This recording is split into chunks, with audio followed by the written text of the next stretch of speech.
முடிஞ்சிருது கால வியாபாரம், அன்னைக்கு முழு நாள் வியாபாரம்.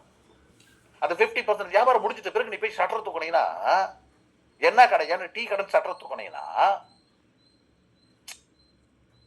தொழிலில் தயாராவது அனைவருக்கும் பொருந்தும், அனைவருக்கும் எளிது. தொழிலுக்காக தயாராக பாருங்க,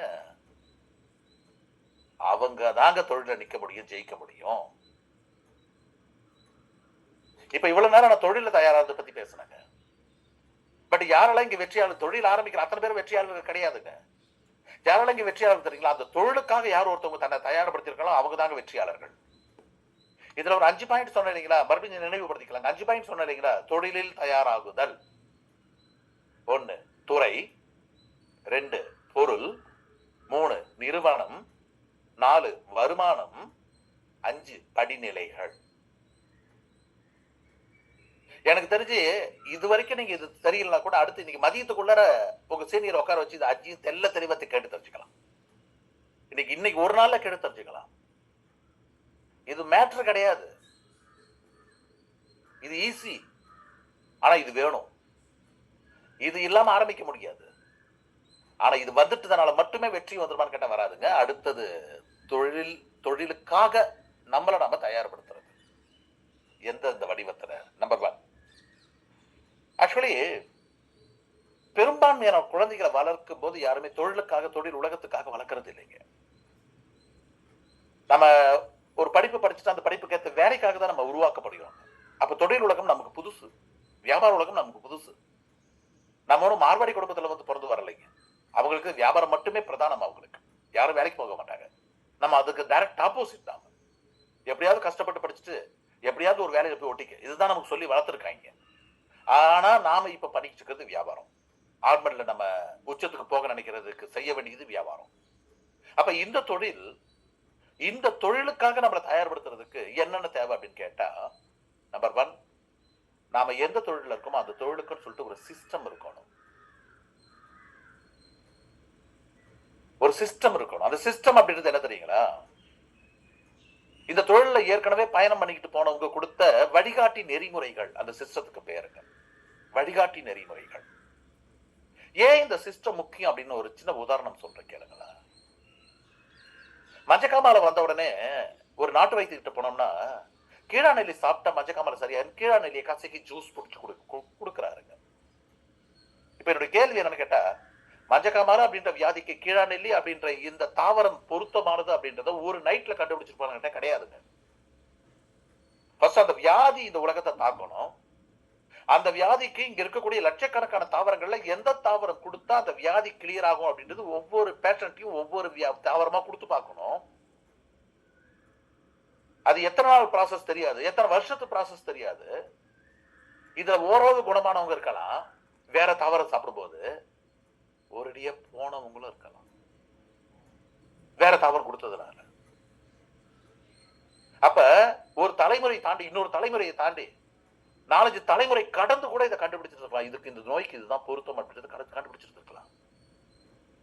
ஆனா 200-300 வருஷம் சித்தர்களோ அல்லது வைத்தியர்களோ போராடி கண்டுபிடிச்ச ஒரு மஞ்சக்காமால, ஒரு கீழா நெல்லி, இது ரெண்டத்தையும் சாப்பிட்டா மஞ்சக்காமாலைக்கு கீழா நெல்லி சாப்பிட்டா சரியா போயிடும்னு அவங்க சொல்லிட்டு போனாங்க இல்லைங்களா. இன்னைக்கு மஞ்சக்காமால் வந்துச்சுன்னா ஃபர்ஸ்ட் கீழா நெல்லி தேடி ஓடுறோம் இல்லைங்களா. இதுக்கு பேர் தாங்க சிஸ்டம். சிஸ்டம் என்பது இதுக்கு முன்னாடி இந்த வியாபாரத்துல யார் உச்சத்தை தொட்டாங்களோ அவங்க கொடுத்த வழிநெறிகள்.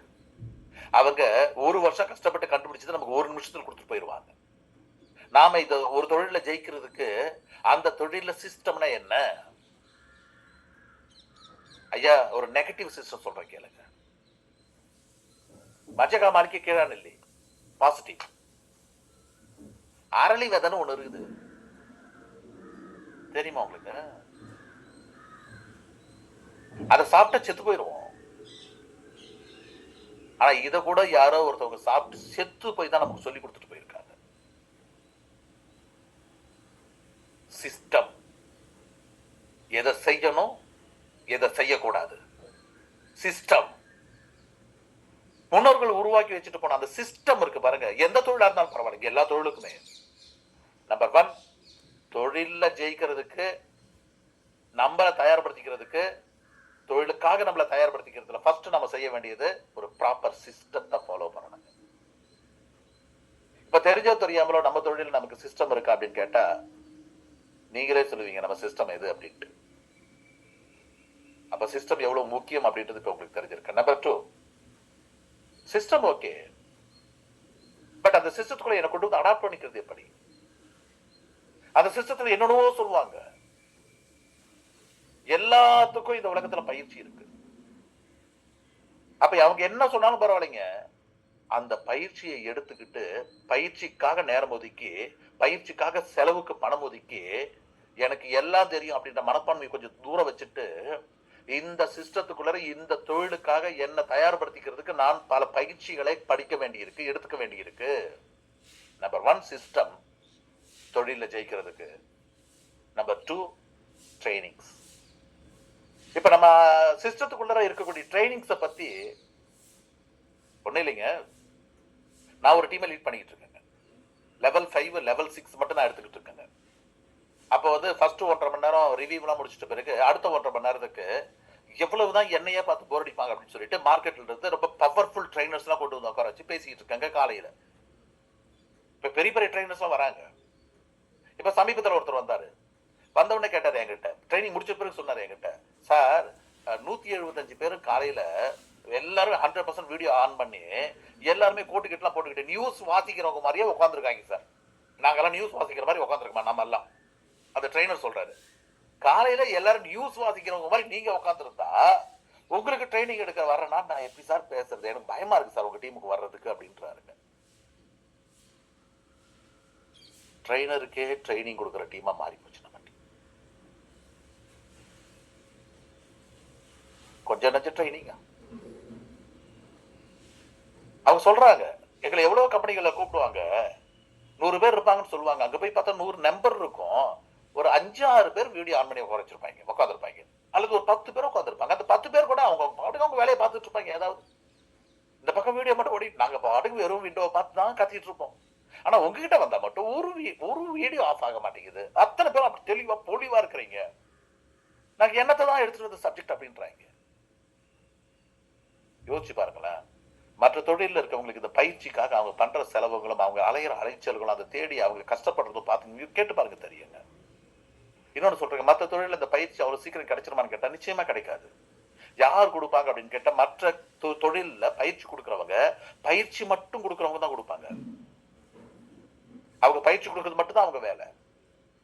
ஆனா நம்ம தொழில பயிற்சி கொடுக்கறது பயிற்சி கொடுக்கறவங்க வந்து கொடுக்கறாங்க. அந்த பயிற்சியை பெற்று உண்மையாக ஆக்கி அந்த பயிற்சியை உண்மையாக மாற்றிய இங்க சிறந்த தலைவர்களும் நமக்கு முன்னாடி வந்து பேசுறாங்க இங்க. அப்ப நம்ம தொழிலுக்காக தயார்படுத்துறது அப்படின்றது முதல்ல ஒரு சிஸ்டம் இருக்குங்க. அந்த சிஸ்டத்துக்குள்ள நம்ம அடாப்ட் பண்ணிக்கணுங்க. ரெண்டாவது அந்த சிஸ்டம் சொல்லக்கூடிய வேலைகளை செய்யறதுக்கு கடமைகளை செய்யறதுக்கு நமக்கு ட்ரைனிங் மஸ்ட். இப்ப அந்த ட்ரைனிங்கும் இங்க கொஞ்சம் நஞ்சு சாதாரண ட்ரைனிங்லாம் கிடையாது. அது குறிப்பா ஸ்ரீஅண்ணாவுடைய தலைமையில் இருக்கிறதுனால உங்களுக்கு உலகத்தில் இருக்கக்கூடிய எல்லா ட்ரைனர்ஸும் ஸ்ரீஅண்ணாவுக்கு நல்லா தெரியுங்க. அதே போல ஸ்ரீனிவாசன் சாருடைய முன்னெடுப்புல இருக்கக்கூடிய உங்களுக்கு இன்னைக்கு ஆர்மன்ல ஒட்டுமொத்த டீமுக்குமே ரொம்ப பிடிச்ச ட்ரைனர் யாருன்னு கேட்டா நம்ம ஸ்ரீனிவாசன் சாருங்க. மனுஷன் வந்து நின்னாலும் கலர்ஃபுல்லா இருக்காரு, பேசினாலும் கலர்ஃபுல்லா இருக்குது, தகவல்களும் கலர்ஃபுல்லா இருக்குது. நான் எங்க பீடியர்ல சொல்லுவோம், நாங்க இந்த முரளின்னு ஒரு நடிகர் இருந்தாரு, சத்யராஜ் தான் பயங்கரமா கலைப்பார் அவரை. எப்ப இந்த தம்பியை காலேஜ் விட்டு அனுப்பிடுங்க, எப்ப பார்த்தாலும் காலேஜ்லயே படிச்சுட்டு இருக்காரு அப்படின்னு. ஏன் ஒரு மனுஷன் 25 வருஷமா காலேஜ்ல படிச்சுட்டு இருக்கிறது, முரளின்ற நடிகர் வந்து நடிக்கும் போது 25 வருஷமா காலேஜ் ஸ்டூடெண்டாவே நடிச்சுட்டு போயிட்டாரு அவரு. ஏன்னா ஒரே மாதிரி இருப்பாரு. அதே மாதிரி எங்க காலேஜ் ஸ்டூடெண்ட் யாருன்னு கேட்டா நம்ம ஸ்ரீனிவாசன் சார் தான். நானும் 10 வருஷமா பாக்குறேன், மனுஷன் அப்படியே இருக்கிறாருங்க. இன்னும் 20 வருஷம் பொறுத்து பார்த்தாலும் அப்படியே இருப்பார் போல் இருக்குதுங்க. பயிற்சிக்கு பஞ்சம் இல்லாத ஒரு இடத்துல நம்ம இருக்கோம். ஒரு மனுஷன் தொழிலுக்காக தன்னை தயார்படுத்திக்கணும்னா முதல்ல சிஸ்டம் வேணும், ரெண்டாவது பயிற்சி வேணுங்க, மூணாவதுங்க சிஸ்டம் ஓகே, ட்ரைனிங் ஓகே. இது ரெண்டும் தொடர்ந்து அட்டன் பண்ணிட்டு இருக்கிறதுனால மட்டுமே ஜெயிச்சிட முடியுமான்னு கேட்டா இல்லைங்க. எடுத்துக்கிட்ட ட்ரைனிங்க, நம்ம படிச்சுக்கிட்ட படிப்பை பயன்படுத்தி பார்க்கறதுக்கு களம் வேணுங்க. அந்த களத்துல போய் நின்னா மட்டும் ஜெயிக்க முடியாதுங்க. அந்த களத்துல செயல்படணுங்க. அந்த களத்துல ரொம்ப ஸ்ட்ராங்கா செயல்படணுங்க. செயல்பட்டாதான் விளைவு என்னன்னு தெரியும். செயல்படலன்னு வச்சுங்களா, சிஸ்டம் தப்புன்னு சொல்லிடுவாங்க, ட்ரைனிங் வந்து பொருந்தலன்னு சொல்லிடுவாங்க, வேஸ்ட்னு சொல்லிடுவாங்க. அப்ப அது செயல்பாடு, ஆக்ஷன் ரொம்ப முக்கியங்க. என்ன கேட்டா நான் சொல்லுவேங்க, இந்த உலகத்துல அம்மா, அப்பா, அன்பு, பாசம், நேசம், பரிவு, எப்பேற்பட்ட நல்ல வார்த்தைகள் போட்டாலும் பரவாயில்ல. இது எல்லாத்தையும் விட இந்த உலகத்துல சிறந்த வார்த்தை எதுன்னு கேட்டா என்னை பொறுத்த வரைக்கும் செயல், செயல், செயல். செயல்படுறவங்களால மட்டும்தான் இந்த உலகமே இயங்குதுங்க. செயல்படணுங்க. எல்லாத்தையும் தெரிஞ்சு வச்சுக்கிட்டு, எல்லாத்தையும் படிச்சு வச்சுக்கிட்டு, எல்லா வாய்ப்பும் கிடைக்கக்கூடிய இடத்துல இருந்துகிட்டு செயல்படாம இருந்தோம்னு வச்சுங்களா, செயல். நம்பர் 3 செயல். எக்ஸிகியூஷன் ரொம்ப முக்கியம். தொழில ஜெயிக்கணும் அப்படின்னு நினைக்கிறவங்களுக்கு தொழிலுக்காக தன்னை தயார்படுத்த வேண்டிய இடத்துல 3வது பாயிண்ட் செயல். 4வது பாயிண்ட் எல்லாம் சரி. முதல் போட்டு கம்பெனி ஆரம்பிச்சிட்டேன், கடை ஆரம்பிச்சிட்டேன், தொழில் ஆரம்பிச்சிட்டேன், ரைட். தொழிலுக்காக தயாராகிறதுக்கு இதுக்கு முன்னாடி இருக்கக்கூடிய எல்லா சிஸ்டத்தையும் அலைசி ஆராய்ச்சி பார்த்து புதுசா ஒரு சிஸ்டத்தை உருவாக்கிட்டேன், கரெக்ட். அதுக்கு உண்டான எல்லா ட்ரைனிங் எடுத்துட்டு வந்துட்டேன், கரெக்ட். அந்த ட்ரைனிங்லாம் எடுத்துட்டு வந்ததை நான் செயல்பாடுகளை மாற்றி தினசரி ஆக்டிவிட்டியை நான் கரெக்டா கண்காணிச்சுக்கிட்டு இருக்கேன், கரெக்ட். எல்லாம் எதுக்குயா? ரிசல்ட்டுக்கு. ரிசல்ட். நம்பர் 4 ரிசல்ட், விளைவு. ஐயா, இந்த விளைவு ரொம்ப முக்கியம். 3 மாசத்துல பிலீவர்ல இருந்து கன்வெர்டர் ஆகணும். அடுத்த 3 மாசத்துல கன்வெர்டர்ல இருந்து பில்டர் ஆகணும். இந்த சீசன் முடியறதுக்குள்ளார நான் இந்த பொசிஷன்ல இருக்க மாட்டேன், இருக்கக்கூடாது. நான் உங்களை சொல்லல, அப்படி ஓரலா பார்த்துட்டு இருக்கேன். நம்ம கம்பெனியில பில்டர், கொஞ்சம் சீனியர் பில்டர், அப்புறம் கொஞ்சம் சூப்பர் சீனியர் பில்டர், கொஞ்ச நாள் பொறுத்து, அப்புறம் ஓல்டு பில்டர், இப்பயும் பில்டர் தான் அவரு, அப்புறம் இதுவே பழகி போயிட்டு கடைசியில் பர்மனன்ட் பில்டர். அதை தாண்டதே கிடையாது. இதுக்கு பேரு செயல்பாடுகளும் கிடையாது, இதுக்கு பேரு ரிசல்ட்டும் கிடையாது. ரிசல்ட் அப்படின்றது என்னன்னா, அதிகபட்சம் 4 மாசத்துக்கு மேல ஒரு லெவல்ல உட்கார்ந்து இருக்காம, மேபி மில்லினியல் வரைக்கும் அது சாத்தியம். 4 மாசம் தான் மேக்சிமம். இப்படி சொல்றேன், ஒரு சீசன் தான் மேக்சிமம். மில்லினியல் வரைக்கும் அது ரொம்ப ஈஸி. ஆனா மில்லினியல் மேல போகும்போது ஒரு சிலரால முடியும், எல்லாராலையும் முடியும்னு சொல்ல முடியாது. பட் இருந்தாலும் பரவாயில்ல, 2 சீசனுக்கு ஒரு முறையாவது நம்ம மாறிட்டு வந்துட்டே இருக்கணுங்க. சோ செயல்பாடு முக்கியம், விளைவு முக்கியம். நண்பர்களே, திரும்ப ஒரு டைம் நினைவுபடுத்திக்கிறேங்க. ஒரு மனுஷன் இந்த உலகத்துல, தொழில் உலகத்துல ஜெயிக்கணும் அப்படின்னா 2 தளங்கள் முக்கியம். ஒன்னு தொழிலில் தயாராகுதல், இன்னொன்னு தொழிலுக்காக தயாராகுதல். தொழிலில் தயாராகுதல் ரொம்ப ஈஸி, இருந்தாலும் பரவாயில்ல. என்ன துறை, என்ன அமைப்பு, என்ன நிறுவனம், என்ன பொருள், என்ன நிறுவனம், என்ன வருமானம், என்ன நிலைகள், இந்த 5 தாங்க. சிம்பிளா புரிஞ்சிருக்கும்னு நினைக்கிறேன். இது தொழிலுக்குள் தயாராகிறதுக்கு. 2வது டைட்டன் வேணும், அடுத்த மாசமே நான் பில்டர் ஆகணும் கன்வெர்டர்ல இருந்து.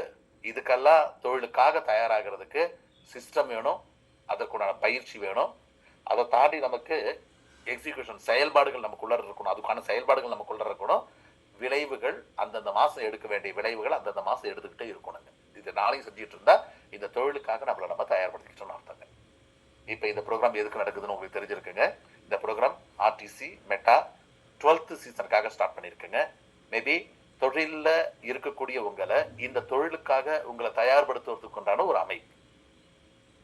இதுக்கு நம்ம எக்ஸ்ட்ரா பணம் தர போறது கிடையாது. ஆனா எக்ஸ்ட்ரா நமக்கு ரிவார்டு கிடைக்குது நிறைய. இதற்காக எக்ஸ்ட்ரா நம்ம புதுசா எதுவும் மெனக்கட போறது கிடையாது. இந்த தொழில் தான் இருக்கோங்க. நம்ம எந்த அளவுக்கு மெனக்கட்டணுமோ அந்த அளவுக்கு பன்மடங்கு இங்க வருமானம் கிடைக்க போகுதுங்க, பதவி கிடைக்க போகுதுங்க, அதற்கான சில பல ஃபாரின் டூர் கிடைக்க போகுதுங்க. இப்ப நான் கூட எங்க இருந்து பேசிட்டு இருக்கேன் அப்படின்னு கேட்டா, ஹாங்காங்ல இருந்து பேசிட்டு இருக்கேன். சீசன் 11 வின்னர்ஸ் வெற்றி கொண்டாட்டத்துக்கு நடுவில் இருக்காங்க. இன்னைக்கு 4வது நாள் இன்னைக்கு. அப்ப இந்த மாதிரியான நிகழ்வுகள் சீசன் 12 நடக்க போகுதுங்க. அப்ப அந்த சீசன் 12 வெற்றியாளர்களா நம்ம உட்காரணும்னா, நம்ம நிக்கணும்னா, இந்த தொழிலுக்காக நம்மளை தயார்படுத்திக்கணும். மற்ற தொழில பண்ணும்போது தொழிலுக்காக நம்மளை தயார்படுத்திக்கிறதுக்கு மொத்தமும் சேர்ந்து நம்ம தான் போராடணும். ஆனா ஆர்மன்ல தொழிலுக்காக நம்ம தயார் பண்ணணும். தொழிலுக்காக நம்மளை தயார்படுத்துறதுக்கு பெரிய கட்டமைப்பு நம்மளை அப்படி தூக்கிட்டு போகுது, அழகா தூக்கிட்டு போகுதுங்க. இது எல்லாமே சேர்ந்து இந்த தொழில நாம ஒருவேளை ஜெயிச்சிட்டோம்னா ஒரு சராசரி மனிதனுடைய வாழ்க்கையிலிருந்து எப்படி நம்ம மீண்டு வரோம் அப்படின்றத உங்ககிட்ட கடைசியா கொஞ்ச நேரம் பேசிட்டு இன்னைக்கு உங்ககிட்ட விடைபெற்றுலாம் நினைக்கிறேன். ஒரு சராசரி மனிதன் ஐயா, இதெல்லாம் ஒரு பக்கம் இருக்கட்டுங்க. தொழில் செய்யறது, தொழிலுக்காக தயாராகிறது, தொழிலுக்குள்ள தயாராகிறதெல்லாம் ஒரு பக்கம் இருக்கட்டுங்க. ஒரு சராசரி மனிதன், சாதாரண மனிதன், இந்த உலகத்துல உங்களுடைய தேவை என்ன அப்படின்னு கேட்டோம்னா,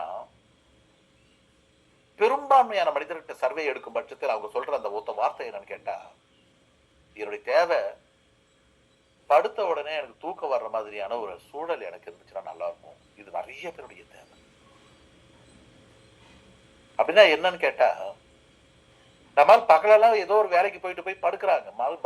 மறுக்கிறதுக்கு இல்லைங்க. பகலெல்லாம் கஷ்டப்பட்டுட்டு அலைஞ்சு திரிஞ்சிட்டு போய் படுக்கிறோம். நான் சாதாரண மனிதன். அப்படி படுத்த உடனே கண்ணை மூடின உடனே தூக்கம் உடனே வர்றது இல்லைங்க. அப்படி கண்ணை மூடின உடனே ஒரு சிந்தனை கொஞ்சம் எழும்பு பாருங்க. என்னன்னா, எப்பா பாப்பா பெரிய பிள்ளை ஆயிட்டு 10 வருஷம் ஆச்சு. படிப்பெல்லாம் முடிச்சுட்டு வீட்டுல தான் இருக்கு. நாமளும் 2 வருஷமா மாப்பிள்ளை பார்த்துட்டு இருக்கோம். இன்னும் ஒன்றும் செட் ஆகல. அப்படி செட் ஆகிற மாப்பிள்ளை கூட 50 பவுன் 100 பவுன் கேட்கறாங்க. கையில ஒண்ணுமே இல்லை. பிள்ளைக்கு வயசாகிட்டு இருக்கு. வயசாக நாளைக்கு மாப்பிள்ளை கிடைக்கிறது கஷ்டமா போயிடும். என்னையா பண்ண போற? ஒரு கேள்வி மனசுக்குள்ள எழும்புச்சுன்னா வந்த தூக்கம் நம்மளை விட்டு ஓடி போயிருங்க. நாளைக்கு காலைல தேதி 5, 4 நாள் கஷ்டப்பட்டு தள்ளி போட்டுட்டோம் வாடகை கொடுக்காம. நாளைக்கு காலை எந்திரிக்கும் போதே வீட்டு வாசல் ஹவுஸ் ஓனர் நின்னாருன்னா நினைச்ச உடனே போயிடுச்சுங்க. ஃபீஸ் கட்டல சொல்லிட்டு ஸ்கூல்ல இருந்து பசங்களை ரொம்ப நெருக்கிட்டு இருக்காங்க. இந்த மாசம் எப்படியாவது கட்டிடுறேன்னு சொல்லிட்டு கடைசியா போய் எழுதி கொடுத்துட்டு வந்திருக்கோம். இந்த மாசம் முடிகிறதுக்கு இன்னும் 3 நாள் தான் இருக்கு. என்னையா மீதி வச்சிருக்கிற? எப்படியா? நினைச்ச உடனே தூக்கம் போயிருது. அவங்க நிலையில அவங்க வச்சிருக்கக்கூடிய அந்த பாக்கி கமிட்மெண்ட் நைட்டு படுத்த உடனே தூங்க விட மாட்டேங்குது. என்ன பண்ண போறேன்னு யோசி இப்படி பிறண்டு படுத்து, கொஞ்ச நேரம் பொறுத்து இப்படி படுத்து பிறண்டு, கொஞ்ச நேரம் பொறுத்து இப்படி படுத்து பிறண்டு, அப்புறம் 2 முறை பாத்ரூம் போயிட்டு வந்து, அப்புறம் இப்படி படுத்து பிறண்டு, இப்படி திரும்பி படுத்தோம்னா அலாரம் அடிக்குதுங்க. ஐயோ அலாரம் அடிச்சிருச்சு, இன்னைக்கு செய்ய வேண்டிய வேலைக்கு போயே தீரணும்னு சொல்லிட்டு கிளம்பி அதே வாழ்க்கை ஓட்டமா ஓடி பகலெல்லாம் உழைச்சு கஷ்டப்பட்டு தேடி கிடைச்சும் கிடைக்காமலும், கேட்ட இடத்துல பணம் கிடைச்சும் கிடைக்காமலும் வந்து நைட்டு படுத்தா மறுபடியும் 3 நாள் இன்னும் இருக்கு. 1ஆம் தேதிக்கு இப்ப 2 நாள் தான் இருக்கு. இன்னும் ஒண்ணு தேரல. போச்சா?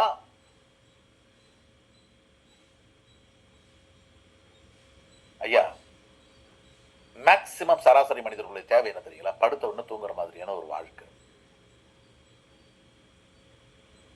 அப்ப படுத்த உடனே தூங்குற மாதிரியான ஒரு வாழ்க்கை வருதுன்னா சிந்தனையை கண்ட்ரோல் பண்ண முடியாதுங்க. சிந்தனை வரதான் செய்யும். சிந்தனை வரனா மனுஷனே இல்லை. ஆனா அந்த சிந்தனைக்குள்ள படுத்த உடனே தூங்கும் போது 10 வருஷம் ஆச்சு பாப்பா பெரிய பிள்ளை ஆயிட்டு, 2 3 மாப்பிள்ளை பார்த்திருக்கோம். இல்ல அடுத்த மாப்பிள்ளை வரும்போது 100 சவரன் கேட்டா கூட பரவாயில்ல, முடிக்கணும். என்ன இப்ப பிரச்சனை? ஒரு பிளாட்டை வித்துட்டு போறது, 20 பிளாட் வச்சிருக்கோம், அதே பிள்ளைக்கு தானே கொடுக்க போறோம். ஒரு பிளாட்டை வித்து நம்ம 100 சவரன் கேட்டா கூட பரவாயில்ல, இதுக்கு மேலே தள்ளி போடக்கூடாது அப்படின்னு நினைச்சு பாருங்களா, தூக்கம் வந்துடும். ஒண்ணு இல்லைங்க, சிந்தனை எழும்பும் போது நீ ஏன்டா கவலைப்படுற? எல்லாம் கரெக்டா தானே போயிட்டு இருக்கு. எல்லா குழந்தைகளுக்கும் தேவையானதெல்லாம் நல்லா செஞ்சாச்சியா? வீட்டுக்கு தேவையானதை செஞ்சு வச்சிருக்கோம்யா? எதிர்காலத்துல எதை பத்தி கவலைப்படாம வாழறதுக்கு தேவையான பேக்கப் இருக்கு. நீங்க ஏன் கவலைப்பட? தூங்குடா செஞ்சிரு அப்படின்னு ஒருத்தர் சொன்னான்னு வச்சுங்களா, டப்புன்னு தூக்கிட்டு வச்சுங்களா அப்பா. ஆனா அப்படி ஒண்ணு சொல்லணும் அப்படின்னா இங்க நிறைவு இருக்கணும், இங்க முழுமை இருக்கணும், இங்க தேவையை விட அதிகமா இருக்கணும். அப்பதான் நீ எதுக்கு கவலைப்படுற, எல்லாம் சரியா தான் போயிட்டு இருக்கு, கம்முன்னு தூங்கு அப்படின்னு அதுக்கு பதில் வரும்போது தூக்கம் நிம்மதியா வருங்க. எல்லை மாறலாம். நான் ஏற்கனவே சொன்ன மாதிரி அது 10 கோடியா இருக்கலாம், 20 கோடியா இருக்கலாம், 30 கோடியா இருக்கலாம், எல்லை மாறலாம். ஆனா நிம்மதியா தூங்கணும்னா நிறைவு வேணும். அந்த நிறைவு கைவசப்படணும்னா இந்த உலகத்துல 5 விதிகள் இருக்கு. விதி நம்பர் 1, யாரெல்லாம் படுத்த உடனே தூங்க முடியும் அப்படின்னு கேட்டா, படுத்த உடனே தூங்குவதற்குண்டான ஃபேக்டர்ஸ் காரணிகள் என்ன இருக்குன்னு கேட்டா, நம்பர் 1, யாருக்கெல்லாம் ஆரோக்கியமான உடலும் ஆற்றலுடன் கூடிய உடலும் இருக்கும் அவங்க படுத்த உடனே நிம்மதியா தூங்குவாங்க. இது ஒண்ணுதான், இது ஒண்ணு மட்டும் போதாது, இது ஒண்ணு இருக்கு, இது ஒண்ணு தேவைப்படுது. ஒண்ணு உடல் ஆரோக்கியம், இன்னொன்னு உடல்ல ஆற்றல். ஆரோக்கியமும் ஆற்றலும். இப்ப ஆரோக்கியமா இருந்தா ஆற்றல் வந்துடும். நான் மாத்தி சொல்வேன், ஆற்றலோடு இருந்தா ஆரோக்கியம் வந்துடும். ஆற்றலோடு இருந்தா ஆரோக்கியம் வந்துடும். எனர்ஜியோட இருக்கக்கூடிய மனுஷங்கிட்ட நோய் அவ்வளவு சீக்கிரம் வராது, வந்தாலும் வெளியே ஓடி போயிருங்க. ஆனா எனர்ஜியே இல்லாம கவலையோட சேர்ந்து துன்பங்களோடு சேர்ந்து இருக்கக்கூடிய மனிதனுக்கு சும்மா இருந்தாலும் நோய் வந்து ஓட்டிக்கங்க. வந்த நோய் போகாதுங்க. இங்கே பலமாயிருங்க. நம்ம இருக்கிறதுக்கு ஒரு நல்ல இடம் கிடைச்சிருக்குன்னு சொல்லிட்டு இங்கே செட்டில் ஆயிருங்க. அப்ப ஆரோக்கியமும் ஆற்றலும். ஆற்றல் இருந்தா ஆரோக்கியம் தானா வந்துருங்க. நம்பர் 1, நிம்மதியா படுத்து தூங்குறது. அட்லீஸ்ட் இன்னொரு 3 வருஷத்துலயாவது சாத்தியப்படுத்தணும்னா நமக்கு தேவையான ஃபர்ஸ்ட் குவாலிட்டி உடல் ஆரோக்கியம், ஆற்றல். ஆற்றல், ஆரோக்கியம் நம்பர் 1. நம்பர் 2, ஐயா இந்த உலகத்துல தொழில ஜெயிக்கணும்னா, வியாபாரத்துல ஜெயிக்கணும்னா நம்ம தனி மனுஷனா இருந்து ஜெயிச்சிட முடியாதுங்க. ரொம்ப முக்கியம் உறவுகள். அது கூட இருக்கக்கூடிய உறவுகளோ அல்லது வியாபார உறவுகளோ, உறவுகள் எல்லாமே இந்த உலகத்துல ஜெயிக்க முடியாதுங்க. நம்மளை தாங்கி பிடிக்கிறதுக்கான உறவுகள், நல்ல உறவுகள். அப்ப நம்ம பாக்குறவங்க எல்லாம் எரிஞ்சு விழுந்துட்டு இருந்தோம்னா, பாக்குறவங்க எல்லாம் உதாசீனப்படுத்திட்டு இருந்தோம்னா, பாக்குறவங்க எல்லாம் நம்மள காலவாரம் தான் வந்திருக்காங்க, நம்மள அசிங்கப்படுத்தி தான் வந்திருக்காங்க, நமக்குன்னு சப்போர்ட் பண்ண மாட்டாங்க அப்படின்னு பாக்குறவங்க எல்லாத்தையும் ஒதுக்கிட்டு இருந்தோம்னு வச்சுக்கலாம், இந்த உலகத்தை தனிமரமா தாங்க வாழணுங்க. ஒரு ஃப்ரெண்ட் என்கிட்ட வந்து கேட்டார் ஒரு 10 வருஷத்துக்கு முன்னாடி கள்ளக்குறிச்சியில, ஏன் சார் உங்க குடும்பத்துல மட்டும் சண்டையே வராதுன்னு கேட்டாரு. என்ன பார்த்து உங்க ஃபேமிலிக்குள்ள மட்டும் சண்டையே வராதுங்களான்னு கேட்டாரு. ஏன் என்ன பார்த்து இப்படி கேக்குறீங்க அப்படின்னு கேட்டேன். அதுக்கு அவர் சொன்னாருங்க, ஒரு சின்ன விஷயம் அப்படின்னா கூட ஒரு 15-20 நிமிஷத்துக்குள்ளார அல்லது அதிகபட்சம் 1 மணி நேரத்துக்குள்ளார உங்க வீட்டுல ஒரு 50 பேர் இருக்காங்களே, அண்ணன் தம்பி மாமா மச்சான் பெரியப்பா சித்தப்பா, ஒரு 50 பேர் வந்துடுறாங்களே, வருஷத்துல ஒரு 7-8 முறை இந்த 50 பேர் ஒண்ணு சேர்த்துறீங்களே, இதுதான் எப்படி அப்படின்னு என்ன பார்த்து கேட்டாருங்க. நான் சொன்னேன், இது என்ன வம்பா இருக்கு, நல்லது கெட்டதுன்னா வர்றதுக்கு தானே சொந்தம்.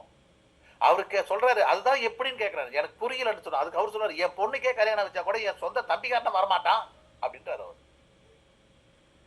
என் பொண்ணுக்கே கல்யாணம் வச்சா கூட என் சொந்த தம்பியே வரமாட்டாரு அப்படின்றாரு அவர். இது என்னங்க இது, எப்படி தம்பி வராது போயிடுவாரு? இல்ல ஆமா அப்படிதான், எங்க வீட்டுல அப்படிலாம் இல்ல அப்படின்றாருங்க. இப்ப பிரச்சனை என்ன தெரியுங்களா, சொந்தத்துக்கிட்ட இல்ல பிரச்சனை நம்ம கிட்ட இருக்குது. அதை எப்படி நான் புரிய வைக்கிறது? நாம விட்டு கொடுத்தா அவங்க விட்டு கொடுப்பாங்க. ஐயா உறவுகள் இல்லைன்னா இந்த உலகத்துல எதுவுமே இல்லை. உறவுகள் முக்கியம். நம்பர் 1 ஆரோக்கியமான உடல் மற்றும் ஆற்றலுடன் கூடிய உடல். நம்பர் 2 உறவுகள், ரிலேஷன்ஷிப். நம்பர் 3 இது ரெண்டும் நம்ம சரிப்படுத்திக்கிட்டு 3வது நம்ம பார்க்க வேண்டிய இடம் எதுன்னு கேட்டா, ஒரு நல்ல தொழில் கைவசம் இருக்கணும். அப்பதான் காசு பண்ண முடியும். காசுக்கு தான் எல்லாமே. அப்ப நல்ல தொழில் கைவசம். அந்த நல்ல தொழில் அப்படின்றது நான் இன்னும் கொஞ்சம் உள்ளர போறேங்க. எப்படிப்பட்ட தொழில்லாம் இந்த உலகத்துல, எப்படிப்பட்ட வருமானங்களா இந்த உலகத்துல பெஸ்ட் வருமானம் கேட்டீங்கன்னா, நம்ம செய்யற வேலையில சவால்கள் இருக்கணும். ஒரே மாதிரி போயிட்டு இருக்க கூடாதுங்க. Builder, senior most builder, permanent builder, இதுல ஒன்றும் சுவாரஸ்யம் இல்லைங்க. எத்தனை மாசம் மற்றவங்க 6 மாசத்துல பில்டர் இருந்து மில்லியன் ஆனாங்களா, நான் 4 மாசத்துல ஆகிட்டேன் பாரு. சவால். ஏர் நெக்ஸ்ட் 2.0 கம்பெனி லான்ச் பண்ணிருக்காங்களா, ஆமா அதுல நான் முதல்ல நிக்கிறேன் பாரு. சவால். ஏன்னா அதுல ஒரு ஆளா நிக்க முடியாது. மொத்தமே தேவைங்க 500 பேர் தான். இங்க அதுக்காக இங்க தயாராகிட்டு இருக்கிறது மொத்தமா சேர்த்து எனக்கு தெரிஞ்சு 2500 பேர் அதுக்கு போராடிட்டு இருக்காங்க தயாராகிட்டு. அதுல முதலா போய் நிக்கிறது, இதுதான் சேலஞ்ச். வெறும் தொழில் வந்து வெற்றி கிடையாதுங்க, சேலஞ்ச் இருக்கணுங்க. அந்த சேலஞ்சோட சேர்த்து அதுக்குள்ள சுவாரஸ்யம் இருக்கணுங்க. ஐயா சேலஞ்ச் ஓகே, இந்த சீசன்ல வின் ஆகிறது சேலஞ்ச். அப்ப சீசன்ல வின் ஆயிட்டா சுவாரஸ்யம் என்ன? இப்ப ஒரு 2-3 சீசன் கூட நினைக்கிறேங்க. ஒவ்வொரு சீசனுக்கு ஒவ்வொரு நாட்டுக்கு புதுசா போகணும் அப்படின்ற ரூல்ல நாங்க வச்சிருக்கிறதுனால அந்த சீசனுக்கு நாங்க வியட்நாம் போயிருந்தோம். வியட்நாம் ஃபர்ஸ்ட் டைம் எல்லாருக்குமே, நானும் ஃபர்ஸ்ட் டைம். அங்க போனா எங்களுக்கு எல்லாமே புதுசா தெரியுது. வியட்நாம் பாக்குறதுக்கு அவ்வளவு அழகா இருக்குங்க. அந்த ஹனாய் சிட்டியில இருந்து எங்களை ஒரு 150 கிலோமீட்டர் கூட்டு போனாங்க பஸ்ல. எங்கேயா கூட்டு போறீங்க அப்படின்னு கேட்கும்போது அவங்க சொன்னாங்க, வாங்கல ஒரு இடத்துக்கு உங்களை கூட்டு போறோம், இன்னைக்கு டூர் அதுதான் அப்படின்னாங்க. இன்னைக்கு நைட்டு கூட வேற இடத்துல தான் தங்க போறோம் அப்படின்னாங்க. சரி போலாம் போகன்னு போயாச்சுங்க. ஹாஃப் டே டிராவல் பண்ணி போனோம்னா மறுபடியும் அங்கிருந்து இறங்கி ஒரு பெரிய போட்ல ஏத்துறாங்க எங்களை. அந்த போட்ல ஏத்தி மறுபடியும் கூட்டு போனாங்க கடலுக்குள்ளார. அது ஒரு 3 மணி நேரம் 2 மணி நேரம் போச்சுங்க. 2 மணி நேரம் போன பிறகு சொன்னாங்க, இங்க இருந்து இறங்குங்க கீழே அப்படின்னாங்க. எங்க சின்ன போட்டு நிக்குது சைட்ல 40 பேர் போறதுக்கு. எங்க இறங்கணும்? இறங்குங்க, நைட் இந்த போட்ல தான் தூங்க போறோம், ரூம் ஸ்டேலாம் இங்கதான். ஆனா இப்ப வேற ஒரு இடத்துக்கு போறோம், அங்க வந்து பெரிய போட்டு போகாதுன்னாங்க. மறுபடியும் எங்களை இறங்கி 40 பேரை ஒரு 2 போட்ல அடிச்சுட்டு போனோம், 3 போட்ல அடிச்சுட்டு போனாங்க. அங்க போனா ஒரு இடத்துல கொண்டு போய் இறக்கி விட்டாங்க. என்னையா இடம் இது அப்படின்னு கேட்டா சொன்னாங்க, ஆக்சுவலி கடலுக்குள்ளார சின்ன சின்ன குன்றுகளா 30,000 குன்றுகள் இருக்கா ஒரு இடத்துல. 30,000 குன்றுகள் கடலுக்குள்ளார. அந்த 30,000 குன்றுகளுக்கு நடுவுல கொண்டு போய் எங்களை இறக்கி விட்டுருக்காங்க. சுத்தி பார்த்தா தண்ணியில சுத்தி சுத்தி சுத்தி சுத்தி அங்கங்க பாறை மலை. டேய், என்னையா இது? கண்ணுக்கே ஒரு ஆச்சரியமா இருக்கு. இது உலக அதிசயத்துல ஒண்ணுங்க. 7ல சேர்க்கல, பட் உலக அதிசயத்துல ஒண்ணுங்கன்னாங்க. ரொம்ப சந்தோஷம். இறங்கினது கிட்டத்தட்ட ஈவினிங் ஒரு 5:05 இருக்கும். நமக்கு ஒரு வியாதி இருக்குங்க, எனக்கு குறிப்பா. தண்ணிய பார்த்தா போய் விழுந்துருங்க. குளிக்கிற தண்ணி அது கடலா, கிணறா, குளமா, ஆறாலாம் தெரியாது. தண்ணியை பார்த்தா போய் விழுந்துருவேன். இது ஏன் வியாதி இது? அன்னைக்கு தண்ணியை பார்த்த உடனே சும்மா இருக்க முடியுமா? ஈவினிங் 5 மணி வரையா? இறங்கடா சேர்ந்து ஓடுறா உள்ளார சொல்லிட்டு நபர் கட்ட எல்லாத்தையும் கட்டி போட்டு ஓட போக ஆரம்பிச்சிட்டேன் உள்ளார. நான் போடணும், நம்ம ஆளுங்க எல்லாரும் வந்துட்டாங்க தண்ணிக்குள்ளார. சுத்தி மலையா இருக்கனால அளவு ரொம்ப பெருசு இல்லைங்க, ஒரு நார்மல் அலை தான். ஆனா கீழே அலை அடிக்குதுங்க. அன்னைக்குன்னு பார்த்து எங்களுக்கு மேல இருந்து மழை அடிக்குதுங்க. கீழே அலைங்க அப்படி உருட்டுதுங்க, மேல மழைங்க. உருண்டாலும் மகனை நீ இப்படி திரும்பினாலும் நீ ஏன் மூலியமா நினைச்சுக்கோன்னு சொல்லிட்டு மேல மழைங்க. எனக்கு மனசுக்குள்ள கேட்டுச்சுங்க, மேகம் கருக்குது அப்படின்னு கேட்டுச்சுங்க.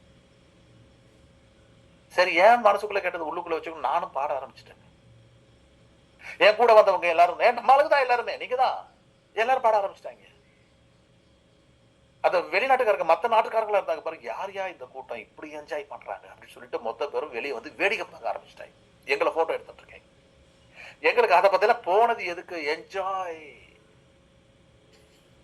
சோ அலை அடிக்க மேல மழை அடிக்க அதுல ஒரு போஸ்ட் கொடுத்துருந்தோம் பாருங்க. அது வேற நம்ம ஆளுங்களாம் போட்டோ எடுத்து வச்சிருந்தாங்க.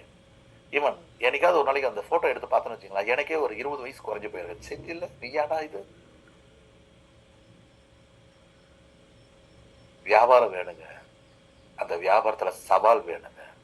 அந்த சவால்ல ஜெயிக்கும் போது அதற்குண்டான சுவாரஸ்யம் லைஃப்ல வேணுங்க. அது இல்லாத வியாபாரம் இல்லைங்க, அது இல்லாத தொழில் இல்லைங்க. அது முடிச்சுட்டு உடனே டைம் ஆயிடுச்சு வாங்கன்னாங்க. கஷ்டப்பட்டு எங்களை மறுபடியும் எல்லாத்தையும் ஏற்றிட்டு மறுபடியும் அந்த 40 பேர் கொண்ட போட்ல ஏத்தனா வெளியே மழை நல்லா ஊத்திட்டு இருக்கு. எல்லாரும் போட்ல ஏறி உட்காந்துட்ட பிறகு பெஞ்சு தான் போட்ல சின்ன அந்த பெஞ்சில் எல்லாரும் உட்காந்துட்ட பிறகு எனக்கு மட்டும் உட்கார்றது இடம் கிடைக்கலைங்க. ஒரு கயிறு இருந்துச்சு, இந்த போட்ல கயிறு கட்டியிருப்பாங்களா, அந்த கயிறுல பிடிச்சி தொங்கிட்டு இருந்தேன் நான் ஜாலியா போட்ல.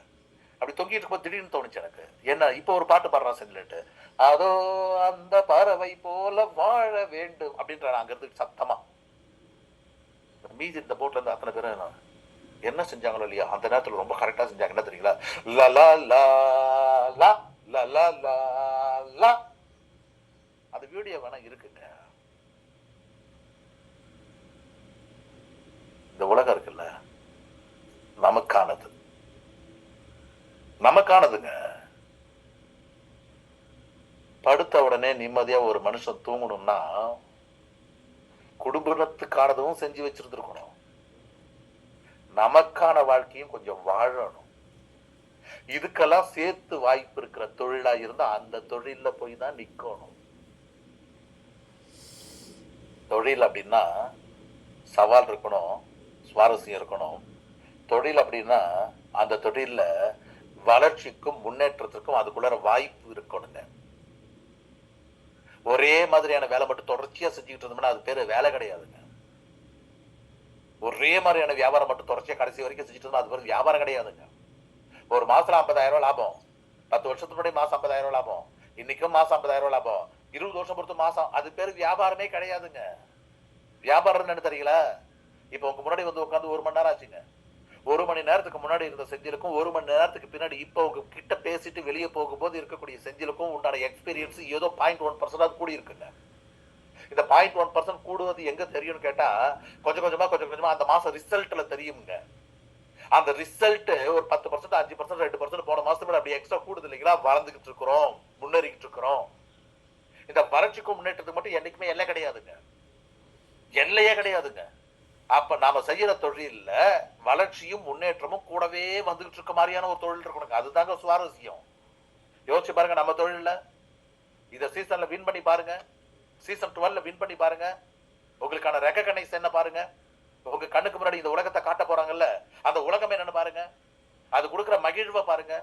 அது கொடுக்குற கொண்டாட்டம், அது கொடுக்குற நிறைவை பாருங்க. நம்ம கையில வச்சிருக்கக்கூடிய தொழில், அந்த தொழில் கொடுக்குற பணத்தை பாருங்க. பணம் ஒரு பக்கம், பதவி ஒரு பக்கம், பாராட்டு ஒரு பக்கம், லைஃப்ல சுவாரஸ்யம் ஒரு பக்கம். இதெல்லாம் சேரும்போது யாருங்க சொன்னாங்க படுத்தா தூக்கம் வராதுன்ட்டு? ஆனா நம்ம இருக்கிற இடம் அந்த மாதிரி இடமா இருக்குதான்னு செக் பண்ணிக்கணுங்க. ஒரு பக்கம் வளர்ச்சி, ஒரு பக்கம் டெவலப்மெண்ட், முன்னேற்றம். நல்லா யோசிச்சு பாருங்க. நம்ம அத்தனை பேரும் இந்த வியாபாரத்துக்குள்ள வந்த மாதிரியா இப்ப இருக்கிறோம். இதே மோகன் குமார் நான் பார்த்திருக்கேன்ல 3 வருஷத்துக்கு முன்னாடி. அப்படி குறைஞ்சு நெளிஞ்சு என்னை பார்த்தாவே ஓடி ஒளிகிற மோகன் குமார் தானே. இன்னைக்கு எப்படி வருது இந்த பேச்சு? முன்னேற்றம்.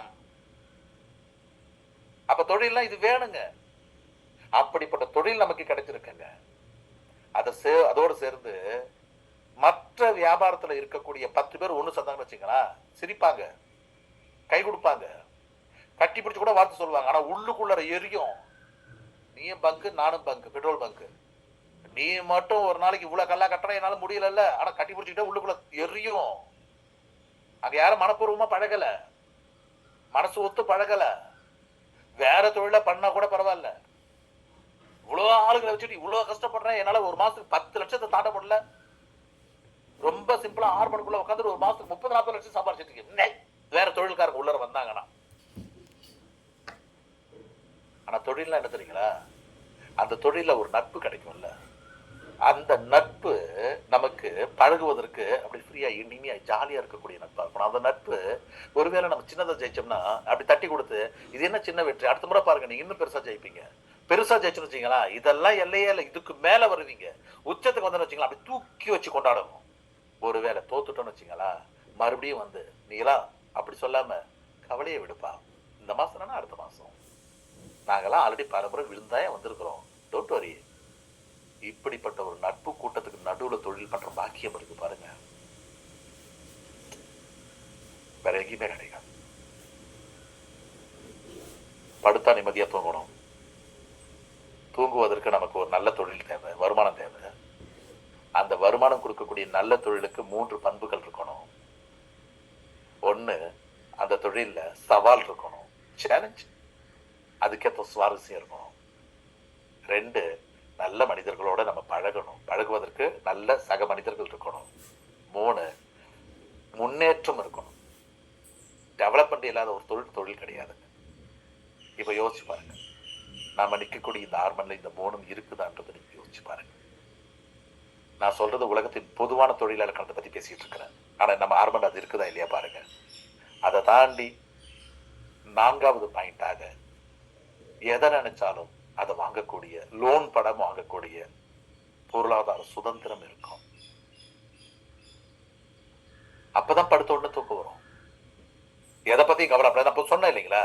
சரி 2 மனையை வித்துட்டு ஒரு 100 பவுனை உருவாக்கி பாப்பாவுக்கு போட்டு கல்யாணம் பண்ணி கொடுத்துடலாம், விட்றா தூங்குடா. அந்த மாதிரியான ஒரு பொருளாதார சுதந்திரம், அப்பதான் தூக்கம் வரும்.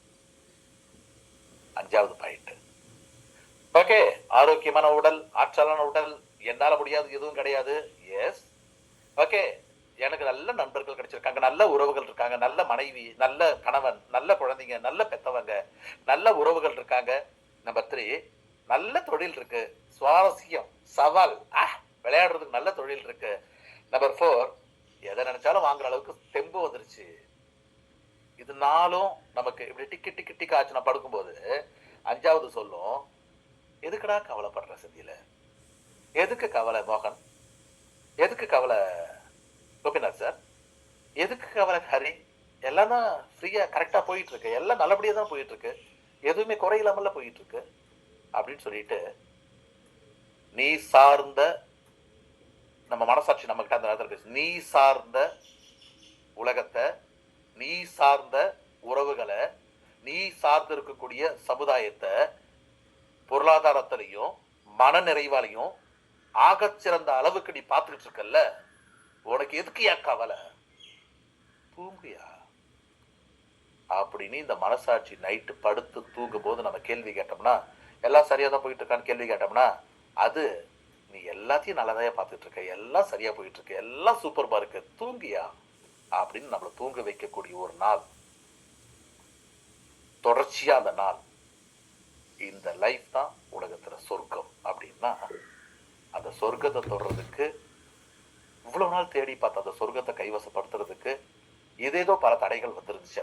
அந்த தடைகளை உடைச்சு அந்த சொர்க்கத்தை கைவசப்படுத்துவதற்கு, அப்படிப்பட்ட இன்பமான நாட்களை கைவசப்படுத்துவதற்கு ஆர்மன் கொடுத்திருக்கக்கூடிய வருமானமும், இந்த சிஸ்டமும், இந்த சிஸ்டத்தை வழி நடத்தக்கூடிய லீடர்ஸும், இது எல்லாத்தையும் தாண்டி, இது எல்லாத்தையும் உள்வாங்கி, இது எல்லாத்துக்கும் உட்பட்டு இந்த சீசன்ல வெற்றியாளர்களா மாறியே தீரும் அப்படின்ற அந்த தன்முனைப்போடு வந்திருக்கக்கூடிய உங்களாலையும் இது சாத்தியம் சாத்தியம் சாத்தியம் என்று கூறி எனது வாய்ப்புக்கு நன்றி கூறுகிறேன். நன்றிகள்.